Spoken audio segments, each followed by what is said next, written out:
¿Qué tal? Buen día, alumno. ¿Cómo le va? Sí, con un poquito hoy día.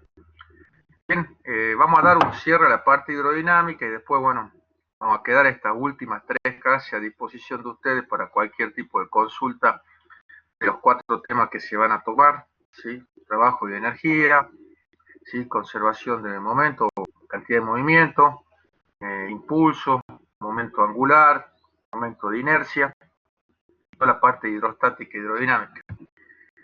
Normalmente nosotros hemos visto que en estos años no se ha tomado la parte hidrodinámica, el parcial por ahí puede ser en el recuperatorio, y ya vamos a ver que hay un ejercicio que podemos asociar la parte de ecuación de continuidad y Bernoulli a esta con cinemática, por ejemplo, en uno de los ejercicios que vamos a ver acá. La aplicación hidrodinámica es muy amplia.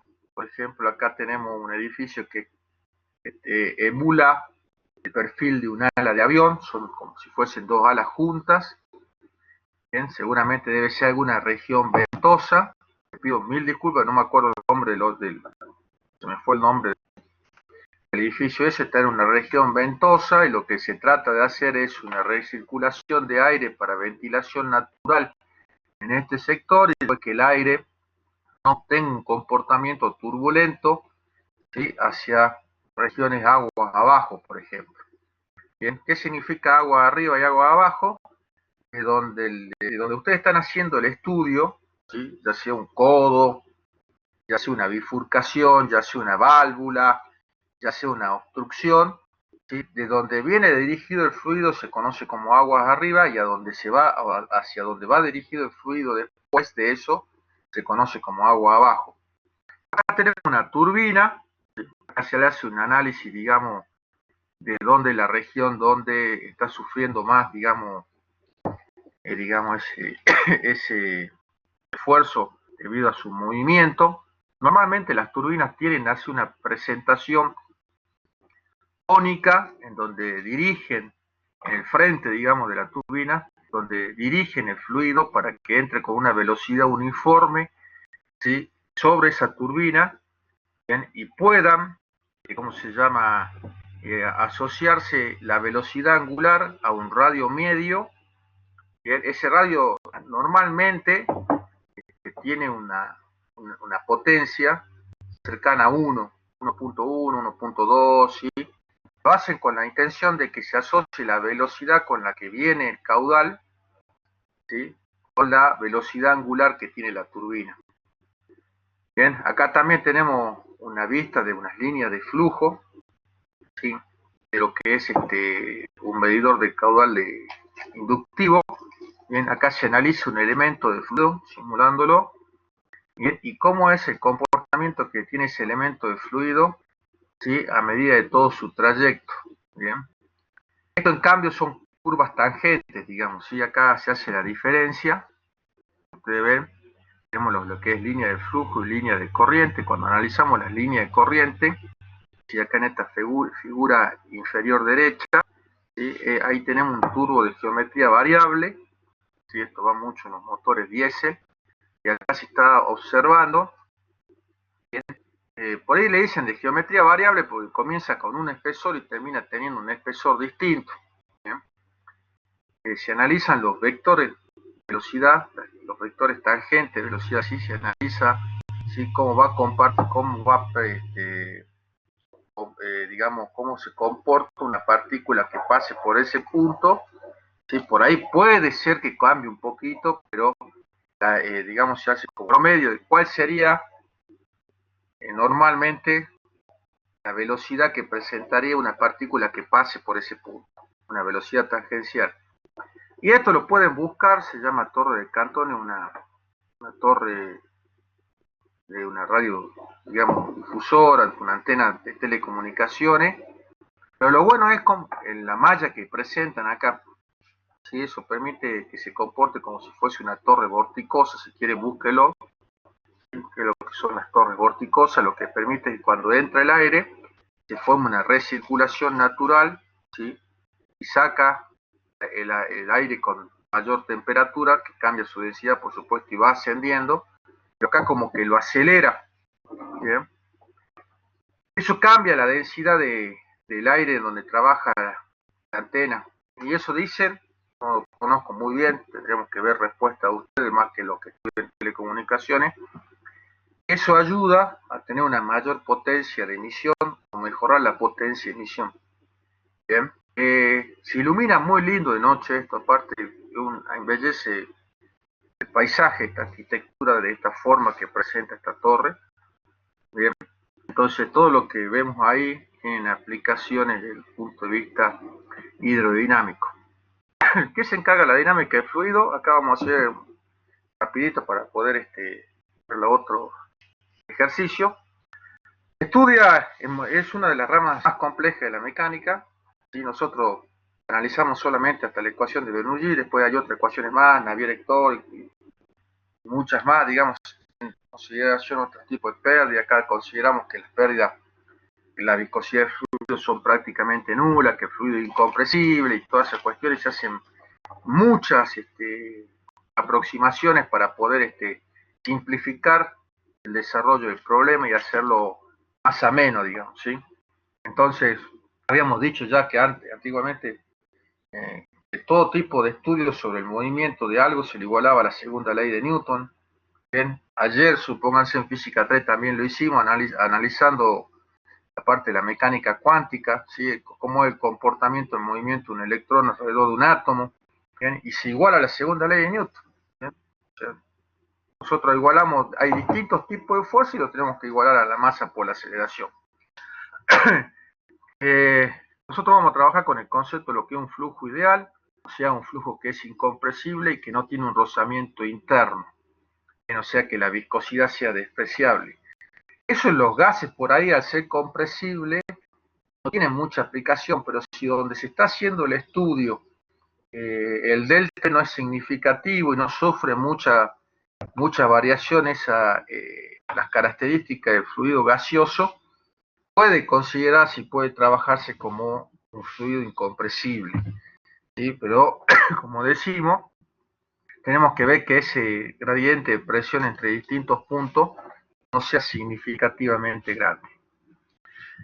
Siempre va a haber un rozamiento interno de un fluido, eso da lugar a esfuerzos constantes, ¿sí? Entre dos capas adyacentes que se muevan, ¿sí? Una sobre la otra. ¿Bien? Eso da, el fluido, por ejemplo, eso se presenta mucho en el interior de las cañerías. Bien, cuando se presenta un obstáculo también empieza a verse el comportamiento ese que vamos a definir en la próxima diapositiva, que son creo que un comportamiento laminario muy turbulento. En algunos casos estos esfuerzos son despreciables si se comparan con la fuerza gravitatoria, ¿sí? O con las que originan esa diferencia de presión. Eso hay que analizarlo, por supuesto. Y cuando ustedes lleguen, porque ustedes van a tener mecánica de fluido, van a ver estos dos conceptos que son importantes, ¿sí? Todo tipo de trabajo, investigación y todas esas cuestiones. Bien, cuando se analizan estas plantas de fluido dinámica, tienen que presentar ¿cómo se puede decir yo? Estos dos tipos de simulaciones, ¿sí? Ustedes pueden hacer una simulación general de todo y ver con animación y todo eso, y ver lo que es el concepto de línea de flujo, que sería la trayectoria que describe un elemento de fluido, ¿sí? En movimiento. Bien, y ahí la dibujamos, ya está simulada en la página anterior. Coloqué la línea de corriente es una curva, la tangente, ¿sí? En un punto cualquiera de la dirección, ¿sí? De esa velocidad que tiene que presentar el fluido en ese punto. Entonces nosotros en la imagen anterior habíamos dibujado, ¿sí? Esos dos tipos digamos, de curvas, digamos, que se estudian, digamos, ¿sí? Nosotros distinguimos entre dos tipos de flujos, uno que se conoce como laminar y otro como turbulento. El laminar es cuando todas las partículas o elementos de fluido en la misma dirección que el flujo principal. El perfil que ustedes están viendo de flecha ahí, el que presentaría normalmente un flujo, es muy difícil encontrar un perfil recto, ¿sí? No es común que dentro de una cañería todos los ¿cómo se llama? Los elementos de fluido tengan la misma velocidad. No es normal esto, ¿sí? Eso sería un fluido muy ideal. En realidad, lo que se presenta es como si fuese este perfil, como una mitad de pelota de rugby, si se quiere. Los fluidos más viscosos ¿sí? Como la miel y todo eso, pueden considerarse que la velocidad que tiene con el interior de la cañería sea cero. Ustedes agarran la miel por más que se presente en estado líquido y todas esas cuestiones, la calienten un poquito, cuando ustedes vierten esa miel en el té y todo, le queda miel sobre la cuchara, digamos. ¿Sí? Entonces, no ha presentado bajo la atracción gravitatoria un movimiento, ¿sí?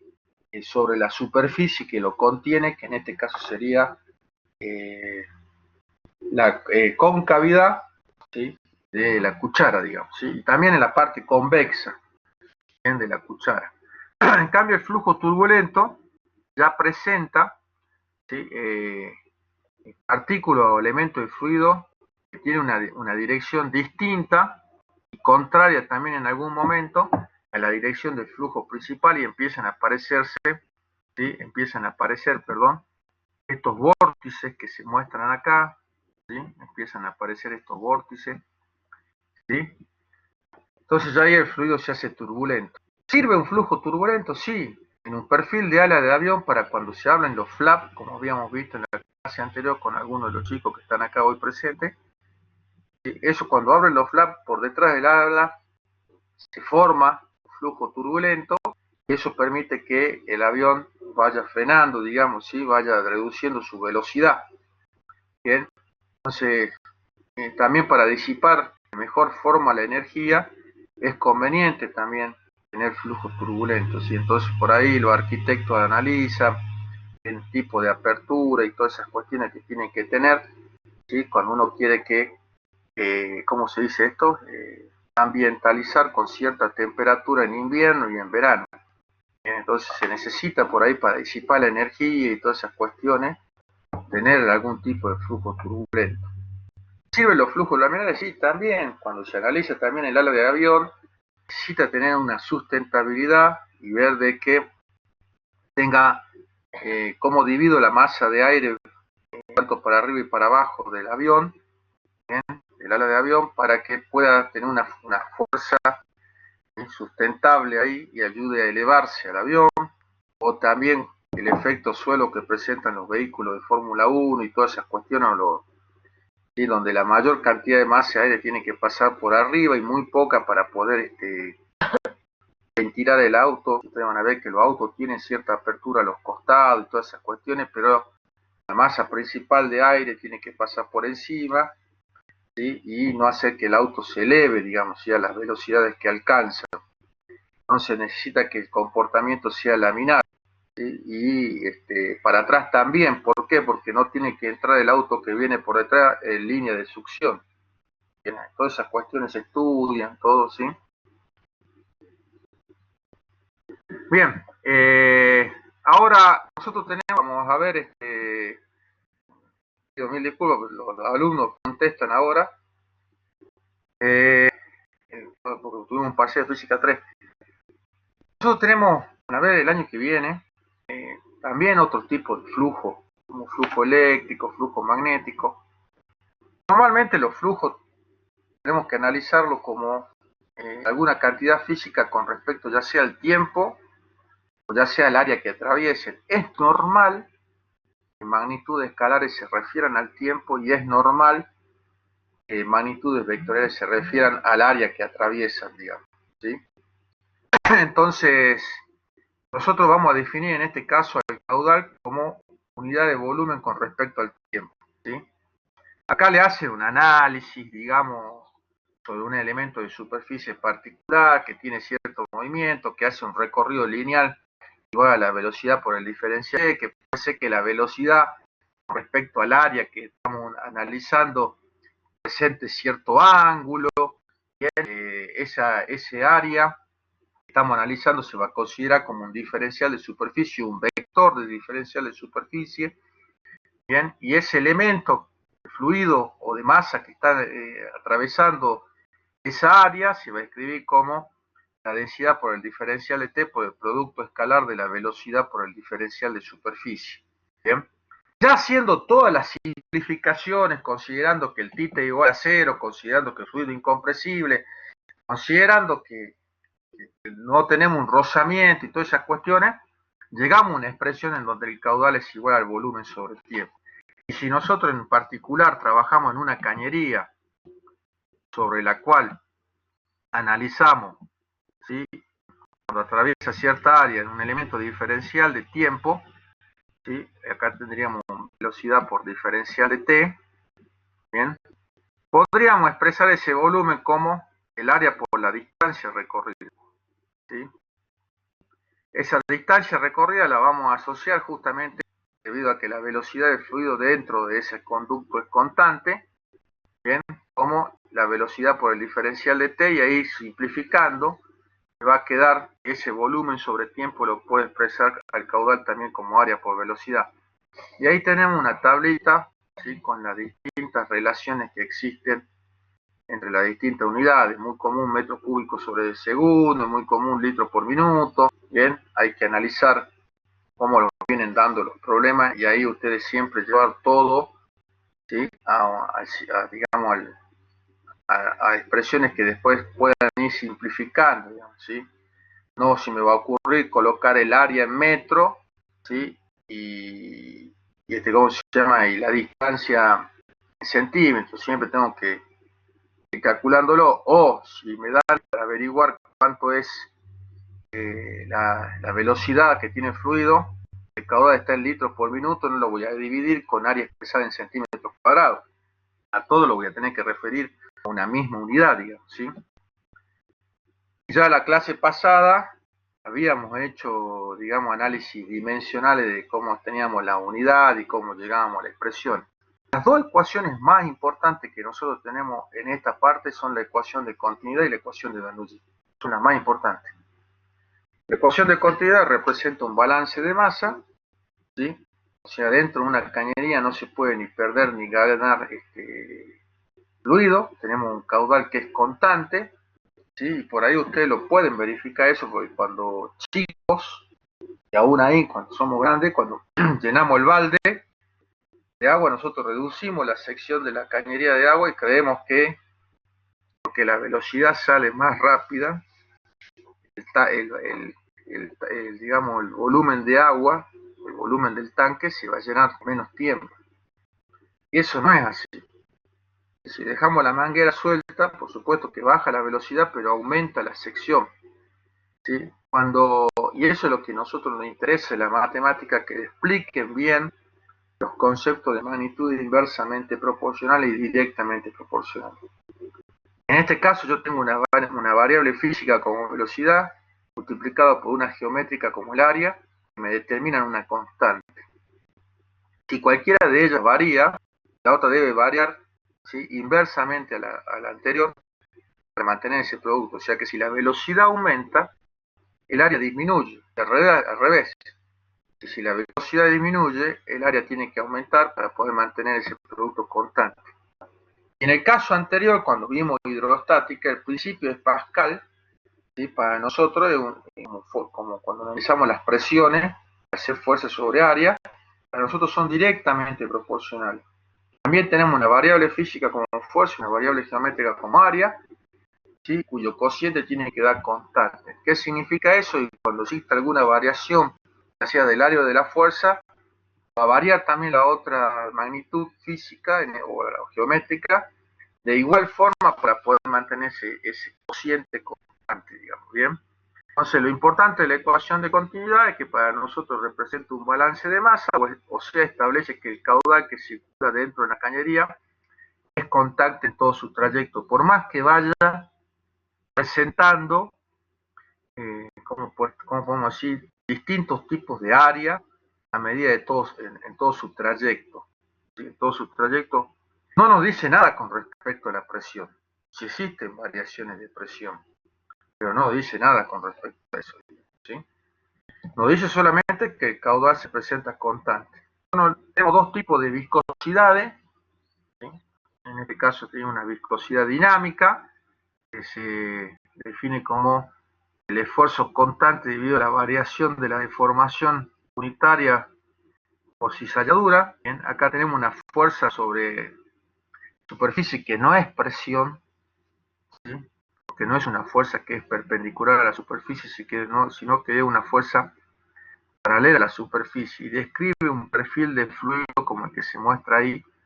Entonces ahí vemos que hay rozamiento entre sus múltiples capas, ¿bien? Y eso es lo que, digamos, demuestra ese rozamiento interno que presentan los fluidos, y a eso se le asocia el nombre de viscosidad, digamos. Y hay otra también viscosidad que se conoce como cinemática, que va a ser la viscosidad anterior con respecto a la densidad del fluido. Es la que más se emplea, digamos, ¿sí? Para nosotros, ¿sí? Cuando analizamos esto, como unidad tiene milímetros cuadrados sobre segundo, o sea, tiene, si lo dividimos en milímetros por milímetros sobre segundo, tendría unidad dimensional por unidad dimensional sobre unidad de tiempo, y eso nos representaría para nosotros, ¿sí?, el tamaño de la partícula, el diámetro de la partícula por la velocidad admisible de trabajo. Si usted aumenta la temperatura, la viscosidad va variando, bajando ese tamaño de partícula, permitiendo que ese aceite también sirva como lubricación. Entonces, por ahí en una misma máquina se presentan distintos intercambiadores de calor con un mismo aceite, ¿sí? Por ahí trabajan en una región entre 60 y 80 grados centígrados, en otra región trabajan entre 90 y 110 grados centígrados, para ir cambiando el tamaño de la partícula. En algunos casos sirva como lubricación y que en otros casos sirva como aceite que pueda proporcionar el movimiento de algún pitot que mueva algo pesado. Entonces, ¿cómo se llama? Va trabajando con distintos tipos de viscosidades de un mismo aceite, digamos. Y no sé si quería agregar algo, Federico. No, no, está bien, continúa. Bien, después se asocia una nueva presión acá, ¿bien?, que es la presión debido a la que ejerce el fluido ahora en movimiento. Esa presión se conoce como presión dinámica. Tiene una relación que presenta la energía cinética de ese elemento de fluido con respecto al volumen que ocupe, el volumen, digamos, asociado a ese caudal. Entonces, si ustedes tienen la energía cinética dividido el volumen, vamos a tener un medio de la masa por la velocidad elevada al cuadrado, ¿sí?, dividido ese volumen. Ya hemos visto que masa sobre volumen implica densidad, entonces aparece un término nuevo que sería un medio de la densidad por la velocidad al cuadrado. ¿Para qué nos sirve eso? Para determinar después la ecuación de Bernoulli, y acá está la demostración de la ecuación de Bernoulli, ¿sí? Si ustedes van a un final y demuestran la ecuación de Bernoulli, tienen un 10, digamos, porque, digamos, evidentemente ahí entra en el balance energético, todo, digamos, ¿sí? Tenemos una cañería que está sufriendo un cambio de sección, y aparte de eso, tiene diferentes alturas, ¿sí? Se analiza el mismo elemento de fluido abajo y arriba, ¿sí? Y hay una dirección principal del flujo, en ahí que se muestra con flecha roja. ¿Qué pasa acá? Nosotros tenemos alguien, algún agente externo, una bomba, algo, también puede ser la presión atmosférica, no hay ningún tipo de drama en eso, ¿sí?, que está ejerciendo cierta presión para que ese fluido pueda moverse en esa cañería, ¿sí? Eso pasa aguas arriba, o sea, acá, ¿sí? Hay algo, algún agente externo que está provocando que ese fluido se mueva. Está trabajando con cierta fuerza en esa área, ¿bien?, generando un trabajo ahí para que ese elemento de fluido pueda moverse. ¿Bien? Ese elemento de fluido, ¿sí?, se movió desde un punto X a un punto X1, ¿bien? Y acá ya ponemos X, ¿bien?, y acá colocamos X1. Bien, entonces tuvo un desplazamiento diferencial de L1 en cierto tiempo. Ahora, en ese mismo tiempo tengo que analizar qué sucede más arriba. Pero ojo, la línea o la cañería presentan resistencia, codos, reducciones, bifurcaciones, ¿sí?, la misma viscosidad del fluido, todo lo que ustedes quieran, ¿sí? Entonces hay una resistencia que se presenta en ese circuito hidráulico, ¿bien?, que se opone a a esa fuerza original que está, ¿cómo se llama?, queriéndolo mover al fluido en esa cañería. Es por eso que siempre se dice que es la bomba la que siente la mayor presión del fluido. ¿Sí? Es la bomba, siempre es la bomba, ¿sí?, la que siente la mayor presión del fluido. Entonces ustedes sepan que cuando el caudal se mueve para allá, ¿sí?, la presión crece en sentido contrario. ¿Sí? Pero yo siempre voy a tener mayor presión antes que después, siempre, en todo tipo de fluido. No se puede dar un caso contrario, ya que acá seguramente la presión P1 va a ser mayor que la presión P2. Siempre sucede eso. Se llaman presiones de trabajo eso. ¿Bien? Entonces, analizamos en ese mismo tiempo cómo pasó, ¿sí?, al elemento de fluido, digamos, ¿bien? Este elemento de fluido tiene el mismo volumen. Este volumen que presentamos acá, diferencial de B, es el mismo elemento de volumen que tenemos acá. ¿Bien? Entonces, ¿qué es lo que está sucediendo acá? Por la ecuación de continuidad, consideramos un elemento diferencial muy pequeño, cosa que no consideremos que la variación de S1 sea significativa. Podemos considerar una S1 constante y acá también podemos considerar una S2 constante. Se hace esa aproximación. Entonces me queda el S1 por la velocidad 1 tiene que ser igual al S2 por la velocidad 2. Ahora esa velocidad 2 y esa velocidad 1, lo que están haciendo es expresarla como el diferencial de L1, ¿bien?, sobre el diferencial de tiempo. ¿Bien? Y al L2, al B2 lo van a considerar como el diferencial de L2 a la velocidad 2 sobre el diferencial de tiempo. Bueno, van a hacer un cambio de variables, se van a simplificar los diferenciales de T y me queda que el S1 diferencial de L1 va a ser igual al S2 diferencial de L2. Esto me está diciendo que el diferencial del volumen 1 va a ser igual al diferencial del volumen 2. O sea, y a esto directamente lo voy a tomar como el diferencial de B. ¿Sí? Discúlpenme la expresión de cómo lo expresé ahí, ¿sí?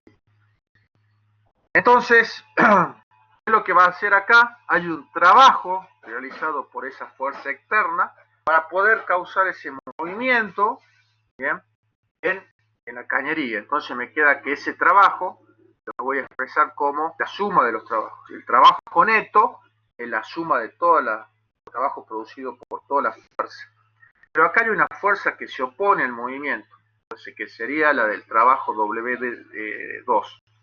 Entonces, cuando ustedes vieron ahí, esto me va a quedar que F2, digamos, por el diferencial L2, por el seno de 180 grados, porque son distintos. O sea, yo me estoy desplazando para allá y la fuerza tiene sentido contrario, y ahí aparece el signo menos este.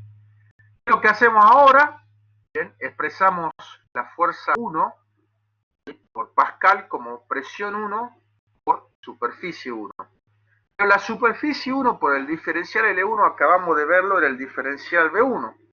Vamos a expresar a la fuerza 2 como la presión 2 por la superficie 2, ¿sí?, por el diferencial de 2, pero ese 2 por el diferencial de longitud 2 era el diferencial de volumen 2, pero sale, entonces me queda presión 1 menos presión 2 igual al ¿cómo se llama?, diferencial de B. Y ahora, ¿qué nos faltaría hacer acá? Un análisis energético de lo que es la energía cinética y lo otro es lo que es la energía potencial. Entonces acá el mismo diferencial de volumen está sufriendo una variación de altura. Entonces tengo la energía potencial 2, la energía potencial 1, ¿sí?, me va a dar, ¿sí?, la masa 2 por la gravedad por el Z2, acá estamos colocando la altura en Z, menos la masa 1 por la gravedad por el Z1. Pero la masa 2 y la masa 1 son las mismas, estamos analizando el mismo elemento de fluido, que cambió de forma, pero sigue siendo el mismo volumen. Entonces me queda la densidad por el diferencial de volumen por la gravedad por la diferencia de altura. En la energía cinética hacemos el mismo análisis. El diferencial de masa 2 y el diferencial de masa 1 son los mismos y me va a quedar la densidad por el diferencial de B, que es el mismo, digamos, para ese análisis de fluido. ¿Qué tenemos que hacer ahora? Aplicar el teorema generalizado del trabajo y la energía, en donde dice que el trabajo es igual a la suma de las variaciones de energía cinética y de energía potencial. Entonces igualamos el trabajo realizado igual a la variación de energía cinética y a la variación de energía potencial y obtenemos lo que es la expresión de Bernoulli, en donde la suma de las presiones en un punto, agregarle algo, Federico, ahí. Y se puede expresar en términos de presiones o también con cambios de variable en términos de energías. Correctamente. Sí, da lo mismo, ¿no? En definitiva, balance de energía y trabajo. Claro, ahí al final de esto le dice que a lo largo de todo el flujo las dos últimas expresiones son la forma equivalente de la ecuación de Bernoulli. Esta ecuación representa un balance de energía desde un punto de vista clásico, ¿sí? O sea, es un balance entre la energía potencial cinética y el trabajo. Entonces, en la teoría le han dicho presión 1 más un medio de la densidad por la velocidad 1 al cuadrado es igual a la densidad por la gravedad por la altura 1 igual a la presión 2 por un medio de la densidad por la velocidad 2 al cuadrado más la densidad por la gravedad por la altura 2. Sí, eso que está expresado esto y es constante. Nosotros vamos a considerar en suma de las presiones de los diferentes tipos de presiones que hemos visto, se mantiene constante en ese punto y dos puntos particulares de la cañería, digamos. ¿Bien? Este ejercicio que trabajábamos con la parte cinemática y con lo que es la expresión de Bernoulli, también de caudal. Por ejemplo, es como cuando queremos vaciar la pelo pincho, decía yo. ¿Sí? El piqui, la superficie o como se puede decir yo, de desagote que tiene la pelo pincho, es muy chiquito con respecto a la superficie, digamos, de separación que tiene la pelo pincho en su superficie. Entonces, cuando uno saca el tapón, ve que sale con mucha rapidez la velocidad, digamos, pero yendo lentamente, ¿sí? La superficie de vaciado, digamos, la superficie líquida, el área total de la pileta. Eso es normal. O sea, ¿por qué? Porque el área es significativamente mucho más grande el área 1, el área 2, porque las velocidades son significativamente grandes, la velocidad C sub 2 y la velocidad C sub 1. No es que este término sea cero, ¿sí? Sino que es prácticamente despreciable. O sea, la velocidad arriba es despreciable porque hay una diferencia de área significativa. ¿Qué más tenemos que tener en consideración en esta igualdad que estamos tomando? Las presiones 1 y 2 son las mismas porque estamos en al aire. Entonces la presión 1 y 2 son las presiones atmosféricas. No es que sean cero, sino que cuando paso este término para el otro lado, ¿sí? Me va a quedar presión 1 menos presión 2, como son iguales, se cancelan. Entonces la igualdad que la presión hidrostática en el punto 1 es igual a la presión hidrostática en el punto 2 más la presión dinámica en el punto 2. ¿Bien? ¿Se entiende eso? Hacer que un medio de ρ por C1 cuadrado lo despreciamos, evitamos de meternos con la ecuación de caudal, para considerar que en realidad en la salida del desagote el caudal sería igual que en la superficie de agua de la pileta. Es para simplificar la ecuación. Claro. Eso, lo que dice el profe ahí es esto. Tenemos un área 1 que es significativamente mayor. Cuando uno coloca más de un signo mayor, está representando ese signo del área 2. ¿Sí? Eso, como son magnitudes inversamente proporcionales, se va a quedar que la velocidad 2 es significativamente mayor que de la velocidad 1. Por eso es que se desprecia ese término. Entonces el término de la presión dinámica en el punto 1 la consideramos, digamos, despreciable frente a la presión dinámica del punto 2. No es que sea cero, debemos aclarar eso. Cero. Es despreciable, es prácticamente nulo para el otro término que está sobre el otro lado de la igualdad. Bien, entonces acá solamente se plantea la ecuación de Bernoulli y no la ecuación de caudal, como dijo el profe. Porque si considerásemos cuáles tiene que ser la ecuación de caudal, acá hay que primero calcular el caudal, trabajando con la ecuación de continuidad, reemplazar acá esto por, digamos, el caudal sobre el área 1 y acá el caudal sobre el área 2, sacamos el caudal y después averiguamos cuánto vale cada una de las velocidades. ¿Sí? O sea, si queremos hacerlo completo a esto, lo primero que tenemos que determinar es el caudal. Bien, porque en vez de colocar C1, vamos a colocar el caudal, que es constante, dividido el área 1. El área 1 seguramente va a ser dato, lo pueden medir y todas esas cosas. Bien, esto a mí me daría la velocidad 1, o C1, como estamos colocando acá, perdón. Y la C2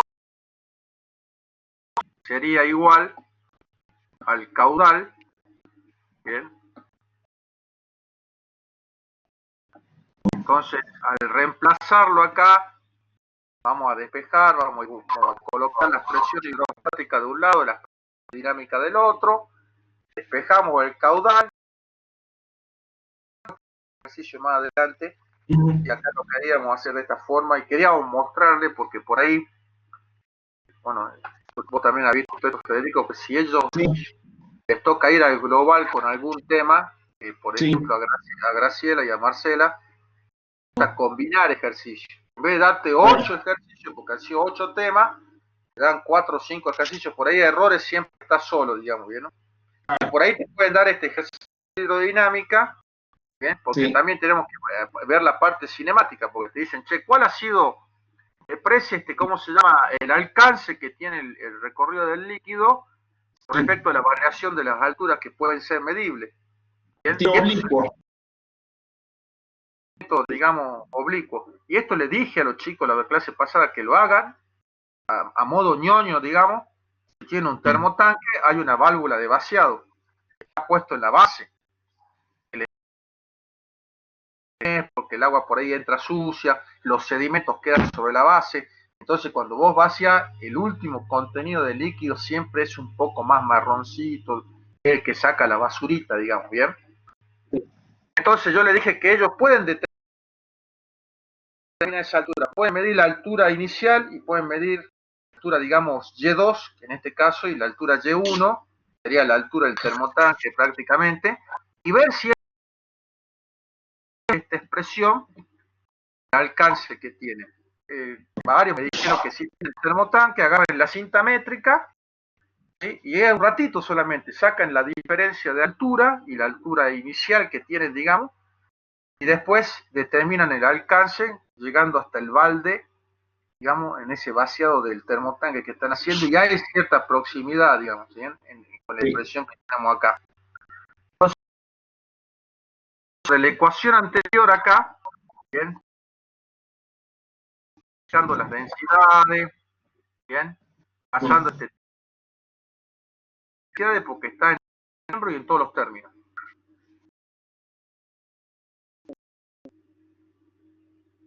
Voy a sacar la basura y está pasando y pasando el 2 multiplicando para todo y digamos el cuadrado como raíz, me queda que la velocidad con la que sale hace la raíz cuadrada de 2 veces g por la diferencia de altura. ¿Qué decimos ahora nosotros? Ya sabemos esto, ya hemos visto cinemática. El mismo tiempo que tarda en caer el líquido acá es el mismo tiempo que tarda en, ¿cómo se llama?, en recorrer el alcance. ¿Sí? Es el mismo tiempo. Entonces, usando la expresión es igual a la velocidad inicial en I tiempo t, como no existe velocidad inicial en I, colocando este sistema de eje cartesiano en el piso, ¿bien? Del 2 está en X, no en Y. Entonces, velocidad me queda que es igual a 2 veces la gravedad por Y2. Entonces, la velocidad alcance, considerando que esa se mantiene con X. ¿Sí? Entonces, ¿qué es lo que hacemos? Me va a quedar 4G cuadrado de 2. 4G cuadrado lo saco fuera de la expresión y me queda 2 veces G por la raíz cuadrada de la diferencia entre la altura por la altura inicial, digamos. Tendrá a hacer ese ejemplo que le acabamos de decir, seguramente le va a dar muy parecido a lo que calculen, digamos, ¿sí? Y vamos a ver, van a ver, digamos, que una sale de como se llama,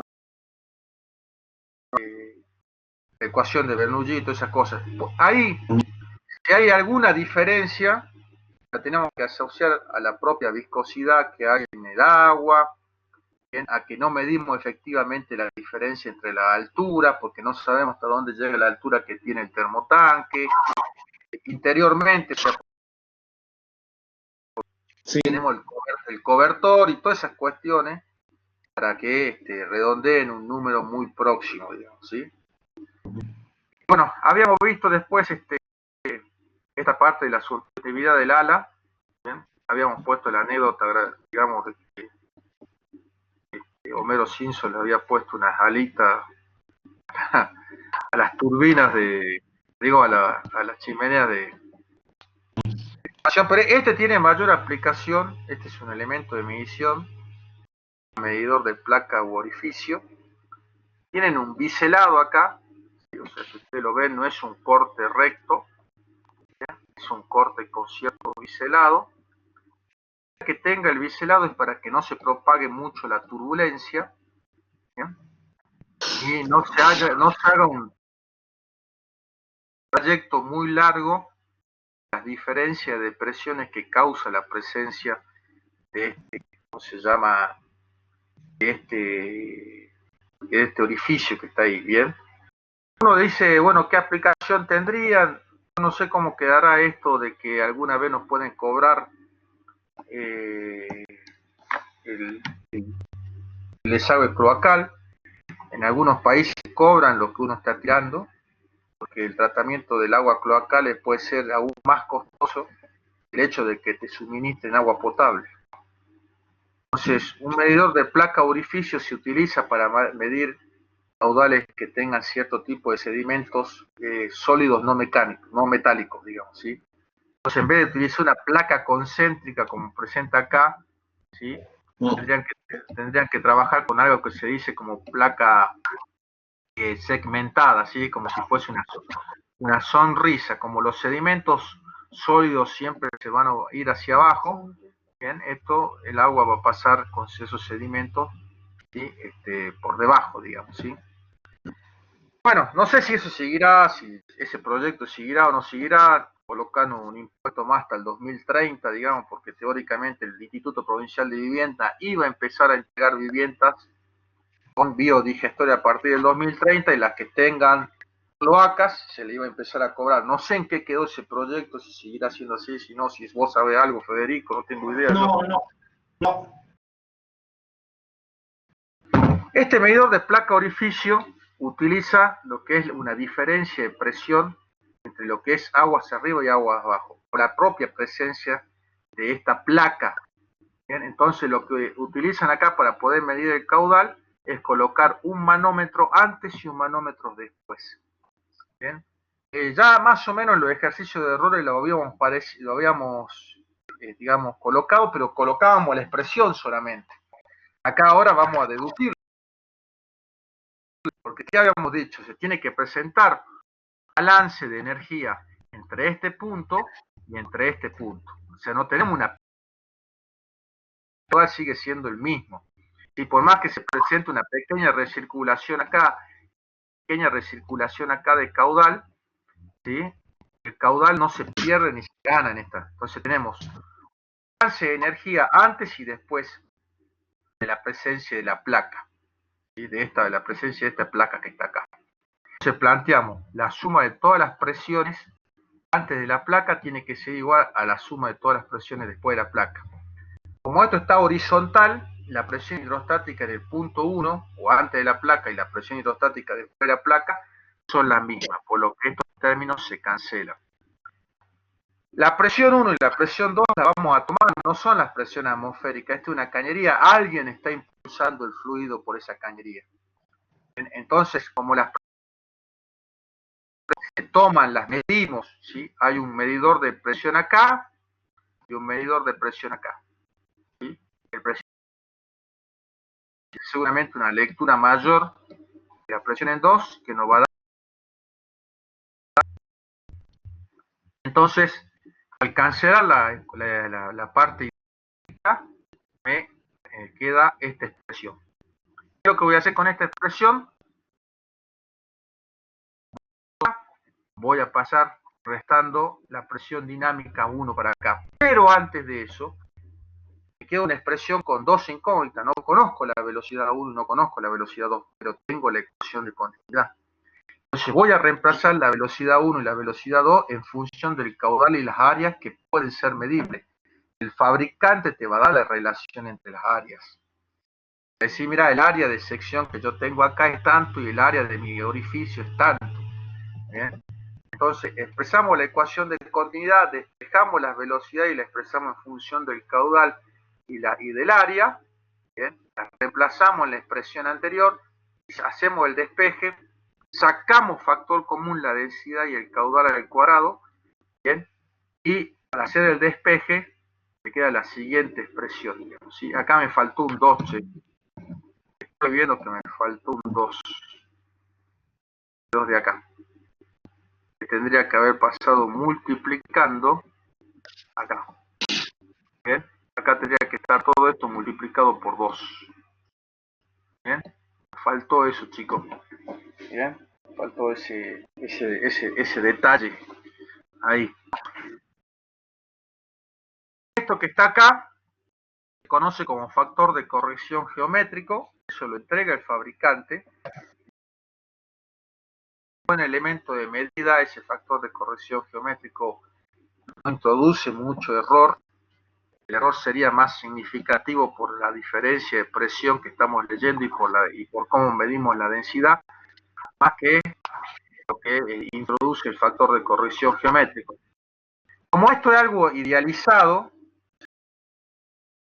se hace un estudio en función no solamente del desarrollo analítico, sino que del desarrollo experimental, digamos, ¿sí?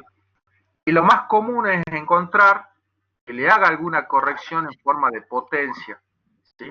Entonces esto va a 1, 1.1, 1.05, 1.141, hemos visto como factor de corrección. Por ahí puede ser menor cuando se trata con gases, ¿sí? 0.98, 0.97, para poder trabajar correctamente con la expresión, ¿sí? Pero esto se conoce, ¿sí? Fíjense que la expresión a la cual obtuvimos, faltó el 2 por supuesto, pido mil disculpas, es energético y un balance másico entre la ecuación de caudal y la ecuación de continuidad y la ecuación de Bernoulli. No sé si quiere agregar algo y le damos un recrédito para que después continuemos. No, pues esto es parecido ya a uno de los problemas que vimos en la última parte de la tira. Bueno, es similar en alguna medida a este de la jeringa y la aguja. Ahora ya vamos a ver las consultas sobre los últimos problemas de la tira, pero bueno, en este caso como es horizontal, no tenemos variación de energía potencial en definitiva, así que se asemeja a uno de los que vimos. Bueno, hacemos un recrédito de 5 minutos, no sé si alguno de los chicos tiene alguna pregunta para que le respondamos.